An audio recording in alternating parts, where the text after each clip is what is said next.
بسم اللہ الرحمن الرحیم۔ آج اس ویڈیو میں ہم پڑھیں گے کہ ایک گلاس پانی کتنے جراثیم پر مشتمل ہوتا ہے یا ایک گلاس پانی میں کتنے جراثیم ہوتے ہیں۔ ان کی تعداد جان کر آپ حیران ہو جائیں گے۔ کیا آپ جانتے ہیں کہ ایک گلاس پانی جسے ہم صاف اور معیاری سمجھ کر پی رہے ہوتے ہیں اس میں کتنے جراثیم ہوتے ہیں؟ یقیناً آپ ان جراثیموں کی تعداد کے بارے میں جان کر آپ کو حیرت آئے گی، آپ حیران ہو جائیں گے۔ جی ہاں، ان کی تعداد کروڑوں میں ہوتی ہے۔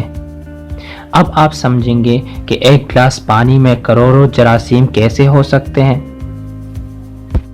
یہ حیران کن انکشاف حال ہی میں سویڈن میں کی جانے والی ایک تحقیق کے دوران سامنے آیا ہے، لیکن دلچسپ بات یہ ہے کہ لیونچ یونیورسٹی کے ماہرین کے مطابق یہ کروڑوں جراثیم انسان کو بیمار نہیں کرتے بلکہ پانی کا معیار بہتر بناتے ہیں۔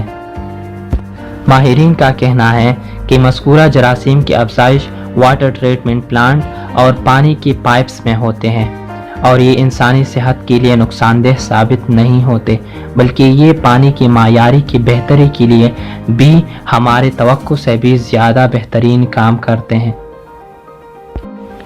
محققین کا یہ بھی کہنا ہے کہ مختلف اندازوں کے مطابق یہ جراثیم پانی کو محفوظ بھی بناتے ہیں اور ان کا کردار ویسا ہی ہوتا ہے جیسا کہ ہمارے جسم میں موجود اچھے جراثیموں کا۔ اسی طرح کے اور ویڈیوز کو دیکھنے کے لیے آپ پلیز ہمارے چینل کو سبسکرائب کریں تاکہ ہم جو بھی نئے ویڈیو دیں وہ آپ سب سے پہلے دیکھ سکیں اور آپ اس کو مس نہ کر سکیں۔